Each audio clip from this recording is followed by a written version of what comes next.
So what is it going to take for the Raiders to go into Denver, get a W, and improve to 3-2 overall? That plus a whole lot more on Friday's edition of the Locked On Raiders podcast for October 4th, 2024.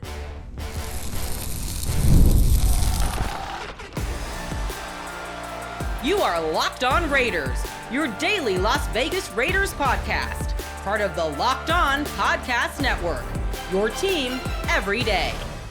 And welcome here, Raider Nation, to another edition of the Locked On Raiders podcast. Thank you so much for making the show your first listen of the day. Make sure you subscribe or follow for free on YouTube or wherever you get your podcast to get the latest edition of the show as soon as it becomes available. And as always, if you're checking us out on YouTube, you know we appreciate that. The show has grown in such a major way, and that's because of your support, Raider Nation, and because of the job that my man Ari does behind the scenes, making us do what it do, right? Making us be on YouTube each and every day. If it wasn't for him, we wouldn't be there. So we shout him out. We definitely appreciate him. You can check him out on Twitter at Ari Produces. I'm on Twitter as well, at your boy Q254. And we got the Locked On Raider podcast voicemail line at 707-654-4693. We will get back to your calls and texts coming up on today's show in segment number 3. We didn't have any on Thursday as we had the crossover edition, so we did a little compare and contrast the Raiders and the Broncos, kind of letting you know what to expect from the Denver side of things. On today's show, obviously, we'll talk all things silver and black, but your calls and texts coming up in segment number 3. Segment number 2, I'll give you those keys to victory. What is it going to take offensively, defensively, special teams,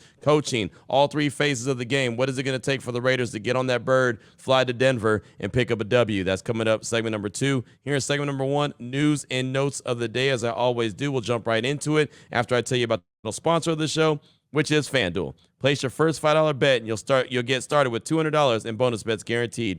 Visit FanDuel.com to get started today. Before I jump into the news and notes, we'll start out with the injury report, and trust and believe it's very lengthy. I do want to give a big special shout out to Dr. Jen and Andy, really good friends of mine, great members of Raider Nation, season ticket holders there at Allegiant Stadium, been listening to the podcast for a very long time.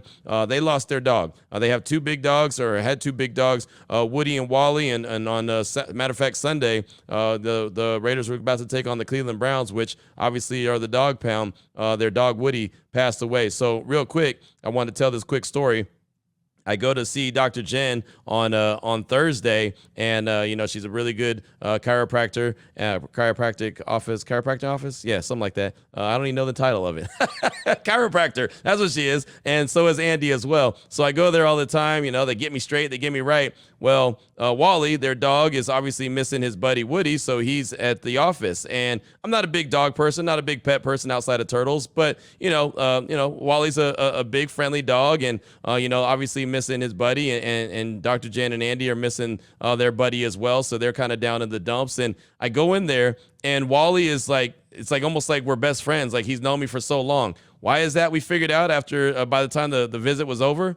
Because they go on a walk with them all the time, listening to the Locked On Raiders podcast. So he recognizes my voice when I walk into the office. And no joke, it was hilarious. He was jumping on me like we were best friends from way back. And that's because the long time that they've been listening to the podcast, and they always take him on a walk. So I thought that was really cool. And I told him when I left, I was like, man, I got to start out the podcast talking about Woody and Wally. And we hate that they lost their good friend Woody. And that's unfortunate. And we always talk about Raider Nation as a big family. And Woody and Wally are definitely members of the family. Dr. Jen and Andy are definitely big members of the family, so we give them a big Raider Nation hug and salute them and tell them that, all our love and prayers and thoughts are with them as well, because I know they're definitely going through it. But shout out to Wally, who gave me a big Raider hug.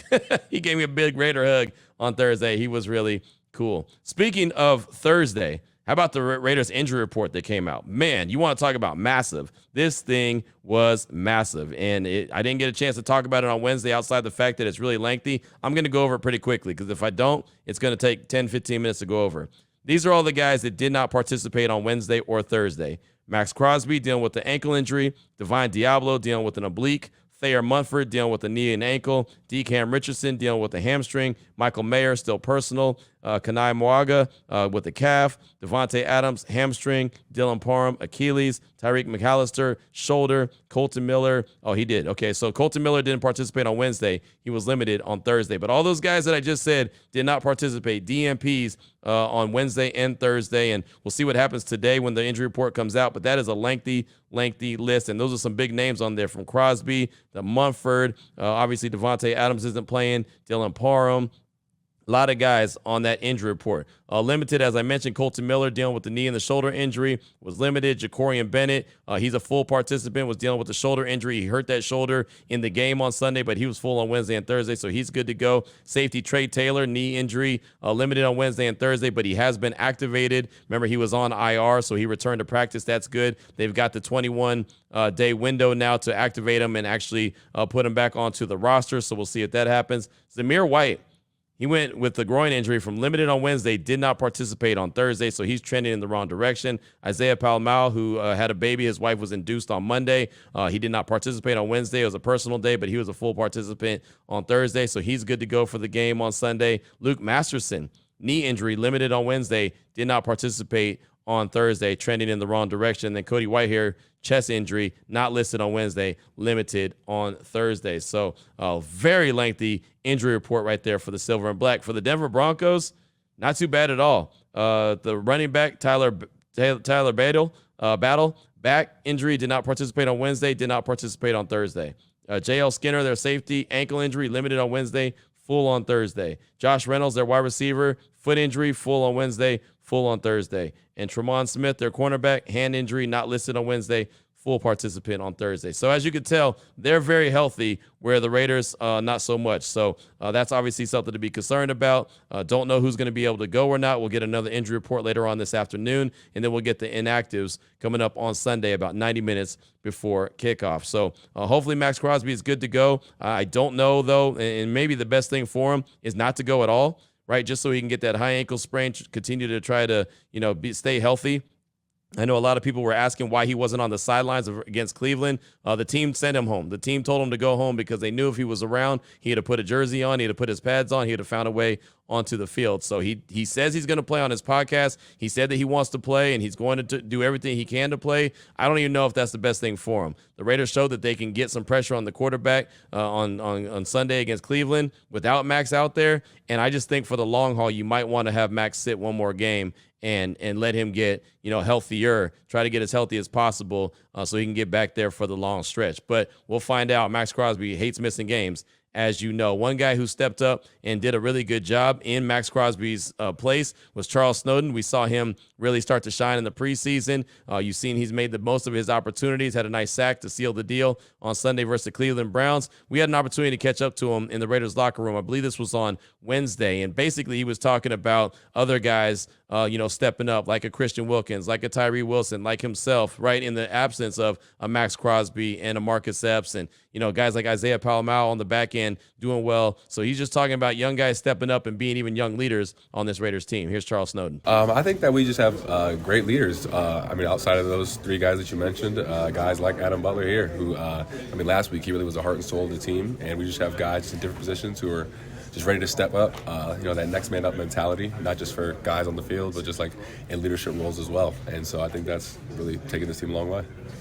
How do you just put the blinders on in a week like this as a team and just stay focused on Sunday? It's all we can do, just block out the noise, come into work. And so, kind of have that 24-hour rule where celebrate the win for 24 hours and feel good about it, and then pick up your hard hat, your lunch pail, and get back to work. What have you felt from the vibe from the team and the energy from the team getting ready for this game on Sunday? Yeah, we're excited. We know it's a divisional opponent, so it's always going to be a tough game.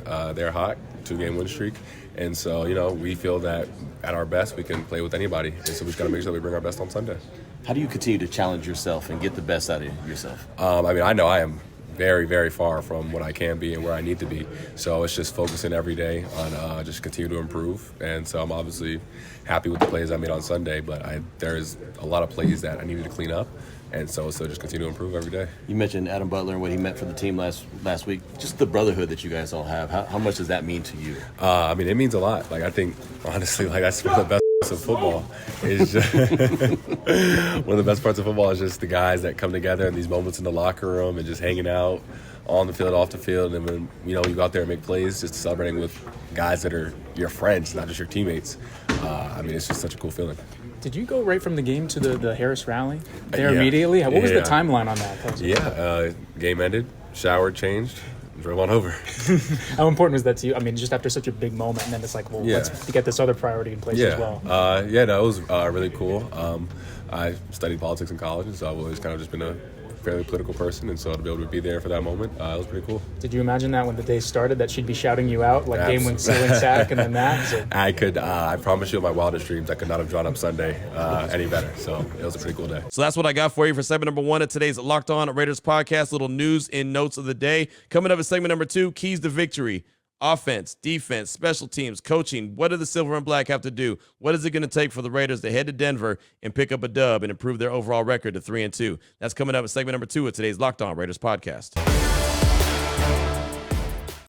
Before I get to that, though, I do want to tell you about PrizePicks. PrizePicks is the best place to get real money sports action. With over 10 million members and billions of dollars in award winnings, PrizePicks has made daily fantasy sports accessible to all. All you do is pick more or less on at least 2 players for a shot to win up to 100 times your cash. Run your game all season long on PrizePicks. Matter of fact, if you sign up today, you'll get $50 instantly when you play $5. You don't even need to win to receive the $50 bonus. It's guaranteed. PrizePicks also offers weekly promotions that could lead to big payouts like Taco Tuesday. Every single Tuesday, PrizePicks discounts select player projections up to 25% to provide even more value for your lineup. Right now, all you need to do, download the app, use the promo code LOCKEDONNFL, it's all one word, to get $50 instantly after you play your first $5 lineup. You got to download the app today, use the promo code LOCKEDONNFL to get $50 off instantly after you play your first lineup. You want to get that $50, download the app, use the promo code LOCKEDONNFL,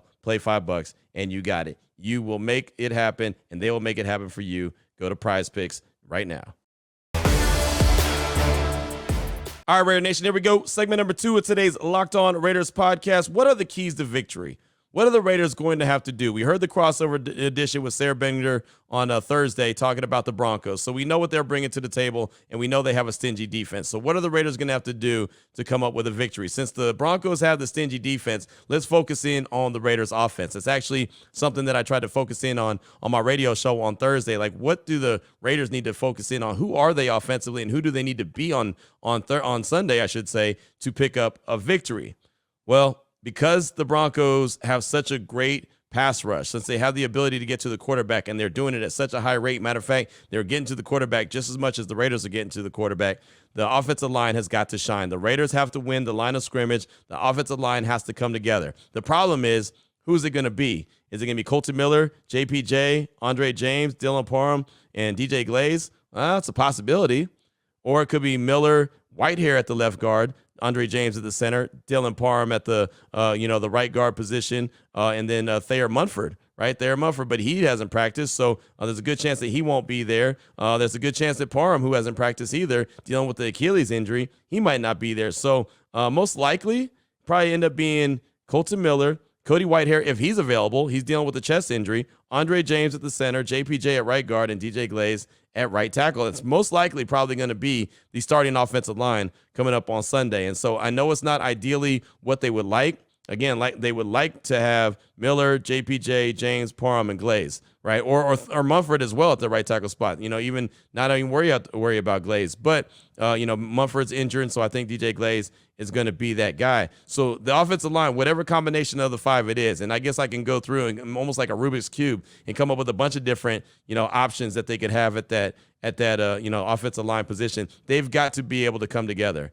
They are going to have their work cut out for them. Like, there's going to be a massive strain and stress on that offensive line all game long. And the thing about it is the Raiders need to have a few lengthy drives. They need to be able to sustain some drives with something that they're not really accustomed to doing. They haven't gone over 60 snaps in a game yet this season, and they need to be closer to 70. They need to be as close to 70 as possible, if not on the number 70. That's what they want to have, is around that number as far as snaps go. They've gotten to 60 at the most, and I think last week against Cleveland, I think they had about 54, and that's not going to get it done. So, and I mean, I know they won the game, but more times than not, if you don't get that snap count up, you're not going to have the winning recipe, because you're not having sustained drives. If you have a couple big plays or a couple turnovers in short fields, well, that works, and the Raiders had that on Sunday, but you can't always count on that. So they've got to have a couple pretty lengthy drives to sustain, stay on the field, keep their defense fresh, and run some of the clock as well. So the offense is going to have their work cut out for them.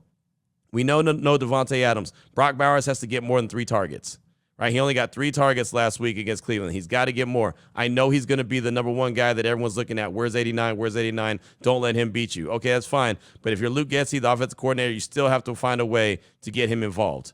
Yeah, jet sweeps, quick shots, get the ball out of Minshew's hands very quickly. When he gets the ball out of his hands really quickly, he's really effective. When he holds onto the ball and he stands in the backfield and he dances a little bit and he scrambles a little bit, that's when his completion percentage goes down. And again, the Broncos defensive line, they're going to get after the quarterback. Look, they're only allowing a little bit over 13 points per game. That defense is really good. It's number 2 in the league. Right? So when I say that defensive line is going to put strain and stress on the offensive line, I ain't joking. I'm not trying to, oversell it. I'm letting it be known. 13 points per game is nothing.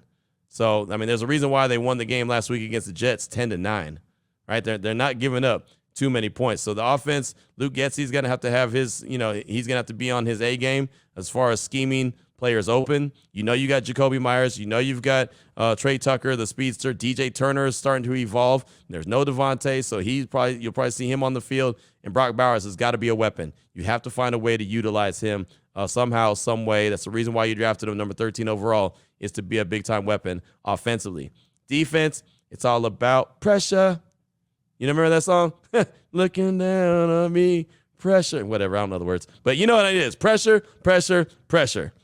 That is the Raiders' identity. When I talk about the Raiders don't have an identity, they don't offensively. Their identity on defense is getting pressure on the quarterback. There's no doubt, with or without Max Crosby. And obviously, we all prefer to be with Max Crosby, but you don't want him out there if he's not healthy. And when he was out there against Carolina and he had the big brace on his ankle, he was very ineffective. So, again, sometimes, you have to take him away and save him from himself and expect other guys to step up. Christian Wilkins, Charles Snowden, Janarius Robinson, right? Adam Butler did a fantastic job. He didn't get enough praise. He got a lot of love. John Jenkins, guys like that, they're all going to have to step up. Tyree Wilson, he had the best game of his pro career last week. Guys like that are going to have to step up. But when it comes to the Raiders defense, and I do believe that they'll keep them in the game all game long, is pressure. I don't expect this game to be a high-scoring game. I think the Raiders defense is going to do some really good things on Bo Nix, confuse him. He's going to give you an opportunity to create some turnovers. You have to do it when you can. You got to get at least one turnover, whether that's a strip sack, interception, whatever the case is. You've got to find a way to get the ball and get the ball in a short field and get back to your offense. The defense has to be the bend, don't break. If the Broncos go up and down the field, don't let them get into the end zone. Make them, settle for 3 instead of getting 6. It's just that simple. And the defense has done a pretty good job with that for the most part throughout the course of the year. I know if you look at it on paper, they're still giving up about 24 points a game. That's too much. They need to be in the teens, like around 19 or 20. I feel a lot more comfortable with that. But this game, like I said, the Broncos offense is not very good. They're still trying to find themselves. Bo Nix is a rookie. He can be rattled. He will be rattled, and he'll give you an opportunity to create some turnovers. You have to do that. Pressure, pressure, pressure, pressure. Bend, don't break. Create a turnover or 2. Special teams, use the altitude to your advantage. You got 2 of the best kickers in the game, and Daniel Carlson and A.J. Cole. A.J. Cole has been phenomenal. He is flipping the field like no other. So if the Raiders have to punt, I feel very confident that he's going to get off a great punt. It's up to the punt coverage team to get down there, down it, field it, get to the return man, whatever the case may be, flip the field. He's going to do a fantastic job with that in that altitude. And Carlson has an opportunity to maybe kick a little bit extra long field goal than he would normally have to. Now, again, you don't want him. I don't even want him to have to kick a 50-yard field goal. But if he does, I feel confident in him anywhere, in any stadium, that he can hit it. But in that altitude there in Denver, I really believe that he can kick any field goal that he really wants to. So, it might come down to that. Again, this could be like a rock fight type game. It could end up being a 10-7 game for all we know. Like, again, if you're tuning into this game for offensive explosion, you're tuning into the wrong game. It's not going to be that. It's going to be a low-scoring game. The Raiders are 2.5-point underdogs, and I believe the total, I think FanDuel has the total at 35 or 32 points, so it's not a whole lot, right? So they're estimating a 18 to 15 or some score like that, 20 to 12 or whatever. Not a whole lot of points are going to be scored in this one. I mean, there's just no doubt about it. And I mentioned already with Getsy, when you look at the coaches, I already mentioned him. He's got to stay in his bag. He's got to show some more creativity offensively. He showed that last week against Cleveland. I think he called his best game so far as the offensive coordinator, and he still has plenty of room to grow. So just because I give him his props and say that he's called his best game doesn't mean that he needs to stop there. Continue to get aggressive, right? Use Turner, use Tucker, use their speed to an advantage. But again, you got to get Bowers involved. Bowers has to touch the ball, right? I'm not saying you got to feed him 10 to 15 times, but he's got to be a threat. He's got to be a guy that can help you win games and score points, and he can definitely do that. They don't want to put a corner on him, so if they put a linebacker on him, he's going to, he's faster than him, but if you put a corner on him, he's stronger than him. So he is a guy that can make plays happen, but Luke Getsy, the offensive coordinator, has got to make it happen. He's got to be able to dial it up, and Gardner Minshew's got to be able to deliver the rock when necessary and where it needs to be. So guys like Jacoby, Trey Tucker, DJ Turner, right? All those guys can make yards after the catch. Like early in the game against Cleveland, Gardner Minshew overthrew a wide open DJ Turner. That would have been 6. You can't miss those. When you have those rare opportunities, it's not like the Raiders are going deep every drive. When you have those opportunities, you got to connect, especially when your guy's wide open. You've got to be on the money with that. So, Getsy's got to call it from an offensive play calling standpoint, and Minshew's got to be able to deliver it. It's just that simple. But to me, that's the recipe for success on Sunday for the Raiders. I do believe that they win this game. I really do, which normally when I pick them to win, it usually goes the opposite way. I just think that they can win this game because the defense is going to keep them in it. Bo Nix is going to make a few mistakes on the offensive side of things for Denver, and that's how the Raiders come away with the dub. So that's what I got for you for segment number 2 of today's Locked On Raiders podcast. Keys to victory. What will it take for the Silver and Black to come away with a win on Sunday? Coming up in segment number 3, your calls and texts throughout the Locked On Raider podcast voicemail line, 707-654-4693. Before we get to that, I do want to tell you about the title sponsor of the show, which is FanDuel. And I already mentioned what the point spread is. 2.5-point underdogs are the Raiders. So maybe you want to go to FanDuel right now and say, you know what, I'll take that bet. I'll take the Raiders in the points, thinking that the Raiders are going to win anyway, as I do. I believe the Raiders are going to win. Well, you could jump into not only the Raiders and Broncos, all of the NFL slate games by going to FanDuel.com. It's America's #1 sportsbook. When you get a hunch in the middle of the game, if you're seeing it trend in the way that you think it needs to be trending, maybe all of a sudden the Raiders put up a lot of points. They have a lot of success in Denver, as they have in the past. Maybe you say, hey, you know what? That over is going to hit. Let me go ahead and make a bet on that as well. You can do that in-game. You can check out the latest stats. You can view live play-by-play and so much more on the same page where you place your bets. You can do it at one spot, FanDuel, FanDuel.com. You'll get started with $200 in bonus bets. That's guaranteed when you place your first $5 bet. Again, FanDuel.com, America's #1 sportsbook. Here we go, Raider Nation. Segment number 3 of today's Locked On Raiders podcast. Your calls and texts straight off that Locked On Raider podcast voicemail line, 707-654-4693. Let's start things off with a text from JWB951. I'm assuming that's Just Win Baby 951. It says, what's up, Q? JWB951 here. First of all, belated congratulations on your 6 years of great work on the Locked On Raiders network. Before you came along, it was difficult at best to find accurate Raiders news. Now we have someone in yourself that I feel is genuine, lays it down straight, 5 days a week. My days are better because of the great job you do for Raider Nation. So thank you.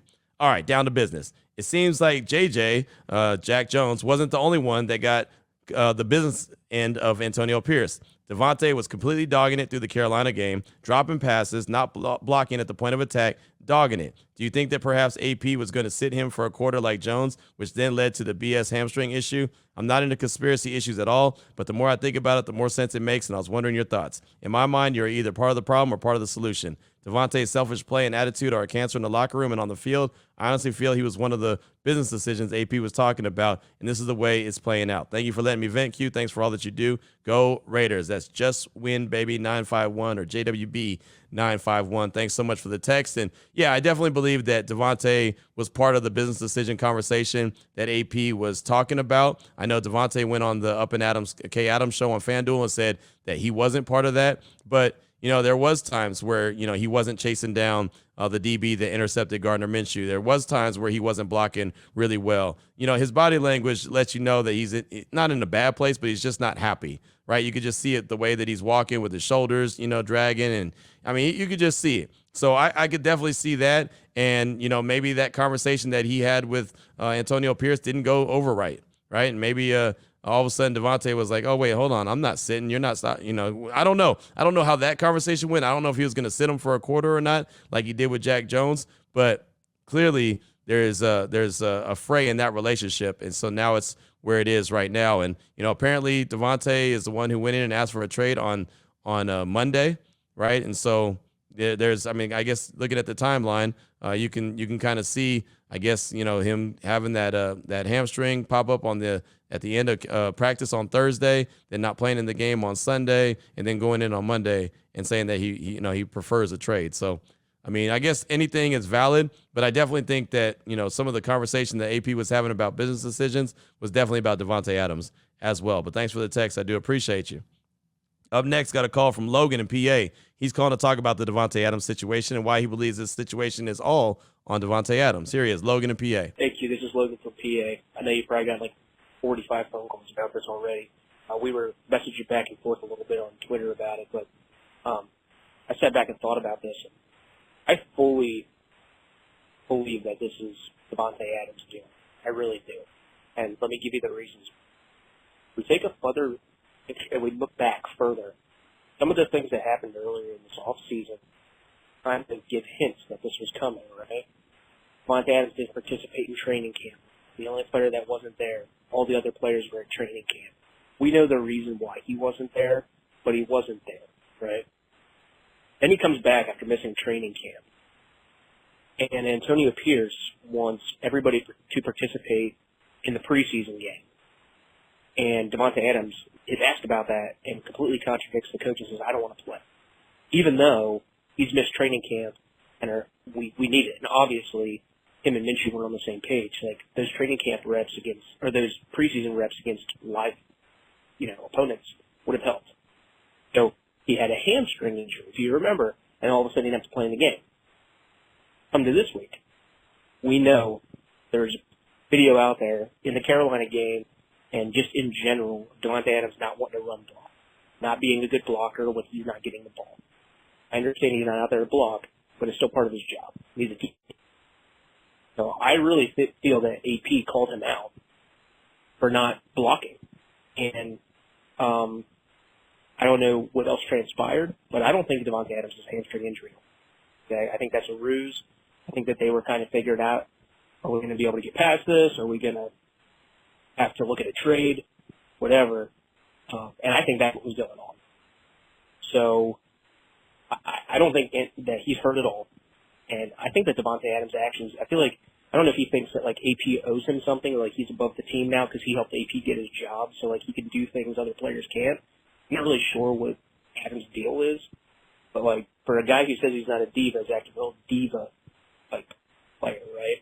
And this just kind of feels like the Stephon Diggs vibe from Buffalo. I mean, Adams isn't doing those outbursts on the sideline and stuff, but, I mean, he kind of did last year, right? And we all seen the TV show, so I don't know. I've always been told actions speak louder than words. I understand what Adams is saying, but when I look at his actions and I look at how he's doing and I look at his body language, I feel like the only reason Adams is being traded is because of his actions. If he was doing what he's supposed to be doing, nobody would be wanting to trade him, and he wouldn't want to be getting traded. That's my 2 cents. I was looking from PA. Thanks, Q. Thank you for the call, my man. I appreciate you. And, yeah, I mean, I believe every reason that you rolled out plays a major role in this situation and helped lead to a trade request. I mean, I think the Raiders played a role as well, though. I mean, they've had a rotating door at the quarterback position since he arrived in 2022. If you remember, he left Green Bay, and one of the things he said, and I know that money ultimately was what got him to the Raiders, but I do believe, as many have reported, that Green Bay was about to offer him the same deal. He wanted stability at the quarterback position. He didn't know that Aaron Rodgers was going to be there or not. He didn't know who Jordan Love was. He didn't know if he was going to be a good quarterback or not, so he wanted to go somewhere where he knows. He went with Derek Carr, and ever since then, he's had 6 quarterbacks in 2 seasons. Since 2022, he's had 6 quarterbacks, right? I mean, that's just, you do the math. So the Raiders have not addressed the quarterback position and gave him a stable guy. And look, it's not about just Derek Carr. If you're going to move on from Derek Carr, as I mentioned before, don't just have a plan, have the plan. And I think that's what Devonte wanted as well. Well, what was the solution? That's, if it's not Derek Carr, okay, Jarrett Stidham, he played a couple games. All right, great. That's fine. He's done.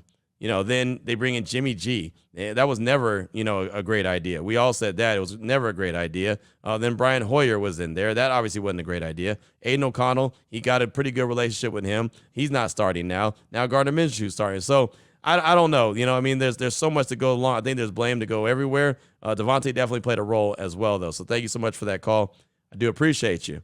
Up next, got a text from Gio in Northridge. It says, hey, Q, it's Gio of Northridge. It's probably going to be old news by the time this text reaches you, but I'm willing to bet that when AP said there's certain individuals who are making business decisions, in that moment, I knew he was talking about Adams. He didn't play those last snaps with Aiden O'Connell quarterbacking, and this whole missing out on the Browns game because of a hamstring issue just led me to believe that Devonte has already had enough of this team and wanted to save his body for another team. This doesn't shock me anymore because I've already given up on the Raiders. Anyway, Q, best of luck to all the Raiders and the Raider fans. That's Gio of Northridge. Thanks for the text. I do appreciate you. And look, I don't know if he's saving his body. From every report that I'm hearing, the hamstring issue is real. He's not going to play this week for sure. He might not play next week either, depending no matter what team he's on, whether it's the Raiders or someone else. I think that it all is a collective, right? And I don't know why you'd give up on the Raiders already. They're 2-2. They've only played 4 games. They've got at least 13, including this one coming up on Sunday against the Broncos. They got all these guaranteed. They're 2-2. They're not 0-4. They're not the Jaguars. They're not the Bengals who are 1-3. They're literally 2-2. They're right there in the thick of things, right? So why? I don't know. I mean, that obviously it's your choice, but I just think that now is a kind of a weird time. Just like I think now is a weird time for Devonte to want to trade, right? I would think that he would wait until the Raiders started to slide a little bit and get closer to the trade deadline, but. Maybe you're right. Maybe he's trying to save himself for the next team, but we'll see. But Gio, thanks so much. Hopefully we hear from you soon. Yeah, there you go. Thanks for the text. I appreciate you.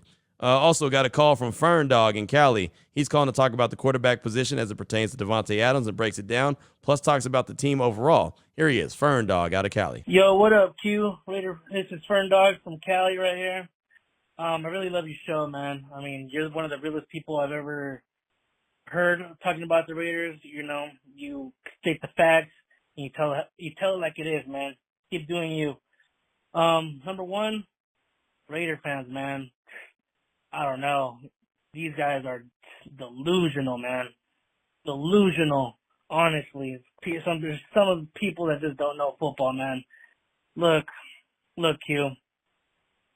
Devonte Adams never had a quarterback ever since he came to the Raiders. Say what you say, Derek Carr. He's not elite. He's mid. Jimmy Garoppolo was never good. Gardner Minshew, Aiden O'Connell, not good at all, in my very own opinion. I don't know why people thought Aiden O'Connell was the second coming of Tom Brady. I don't know why they think Gardner Minshew was a playoff caliber quarterback. They're none of those things. Devonte Adams, I can understand why he's frustrated. I mean, why wouldn't you be frustrated? You're trying to win a championship. You're 32. You're not getting any younger. Another thing, this team, I don't think it, in the beginning of the season, I never thought it was playoff bound to begin with, Do we have the players? Absolutely. Do we have a defense? Absolutely. Do we have an offensive line? Maybe not, but every year, the Raiders have always gotten better throughout the season in O-line play. Our running back, I don't know. Zamir White's not looking what he's supposed to be. I mean, not as much as last year towards the end of the year where he looked pretty damn great. That being said, Devonte Adams, of course he's going to be frustrated, man. Let him go. Get what you can. Let's build off this. Draft a quarterback next year. The quarterback class is looking great. I like Quinn Ewers. I like Cam Ward. I like Shador, Sanders. A couple other guys as well, But, man, another ride, bro. Another ride. And another year where there's some type of drama, some type of way, and we don't even make playoffs, man. All right, man. Fern Dog out. Fern Dog, thanks so much for the call. Appreciate you. And I mean, that's the thing with Devonte and the quarterback position, right? I said it earlier. He's never had stability there, right? I mean, and I really wish that if, the Raiders knew he was going to 4 games into the season, ask for a trade, I wish that they were able to trade him during the draft process, because then maybe they could have helped find their quarterback. Maybe it could have helped get to, a little bit higher up in the draft. Again, Chicago, Washington, New England, they weren't coming off those top 3 picks, which obviously is, Jaden Daniels went number 2. But who knows? Maybe someone would have been intrigued by if they had Devonte and some draft capital, or if the Raiders had traded Devonte somewhere and picked up their draft. Like maybe they had traded him to the Jets, and somehow they got so desperate that they gave up that number 1 overall pick. Then the Raiders had their pick and the Jets number 10 pick, so like number 10 and number 13, and then maybe they could have packaged those 2 picks in this past year's draft and gone up and got their guy. I don't know. I don't know what it would have taken if anything would have worked. But I wish that, if he was only going to play 4 games for the Raiders, that actually 3 games. He didn't even play last week. So he only played 3 games. If he was going to play 3 games for the Raiders, I kind of wish they had traded him during the offseason. But, we can wish and we can say ands and buts, but none of that matters when it's October 4th, right? So thanks so much, Fern Dog. I do appreciate you. And, at some point, the Raiders have to go and get, their quarterback. They have a real good chance of winning this game on Sunday, but they've got to go and get their franchise quarterback at some point. Fern Dog, appreciate the call. We'll get one more text. This is from Mason from MT. Hey, Q, with Adams requesting a trade, I want to show a possible trade back offer. I want him to go to the Saints for 2 reasons. 1, he and Carr are back, and 2, I think the Saints are realizing that they're in win-now mode and will pay more than most teams for a Tay. That being said, how would we feel about these 2 deals? Tay and a 2026 6th-round pick to New Orleans for Kool-Aid and a 2025 second-round pick and a 7th. Another deal I can see is Tay for Demario Davis and a 4th or 5th. Thanks, Q. Mason from MT out, Raider Nation for life.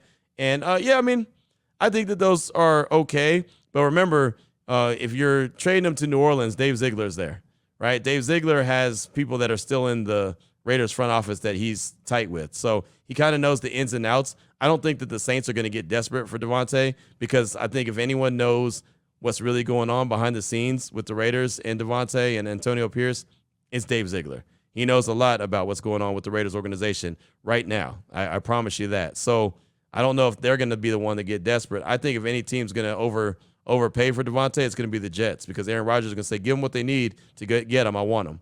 I wouldn't have a problem if they sent him to the Jets and they sent Garrett Wilson back. Like, I don't think that they'll do that, but if Aaron Rodgers said do it, they'd do it. So there's a lot of different scenarios. The one thing, I was talking to Vinny Bonsignore on my radio show on Thursday, and he said he thinks it's going to get done early next week. I would think that probably leans towards the Jets more than anyone, because the Jets are in London this week against the Vikings. So they're going to take off probably today, and, they probably won't have any kind of conversations with anybody about any kind of trade. But I do think once they get back from London, there's a chance that something could go down, and that's what Vinny's looking for. He's looking for early next week for something to go down. I'll be happy when something happens with Devonte, so it's already done and it's over with, and the Raiders know what they got in return and know what they have to work with, and they can move forward. And in whatever team he's on, he can do his thing. I wish him nothing but the best. I don't have any ill will toward Devonte. I don't think anyone else should either. He did what he did for a short amount of time, and now he's on his way out, and that happens. He's not Randy Moss as far as I'm concerned. He's definitely not Antonio Brown. So thanks so much for that text. I do appreciate you, and that's all I got time for on today's show. So Raider Nation, it's week 5. The Raiders go into Denver. It's a 1:05 kickoff Pacific time. They have a great chance of winning this game and returning to Vegas 3-2 overall, and that would be really good. And I bet you we'd get our guy Gio back. Was that Gio? Yep, Gio from Northridge. Bet you we'd get Gio back if the Raiders go to Denver and pick up a win, and all of a sudden they're above 500. They'll be sitting there at 3-2. But they've got to go out there and get it done on the field. So Raider Nation, we'll talk on Monday. Hopefully we'll be handing out game balls. We didn't hand them out this past Monday because too many of the young dudes stood up and played a major role. So we didn't do that, but we will get back to handing out game balls on Monday if, in fact, the Raiders pick up the W. So until then, enjoy your weekend. Enjoy all the action, college football and NFL action all weekend long. And we'll talk again on Monday. Until then, take care of yourself, take care of your family, love on your family. Most importantly, as always, just win, baby.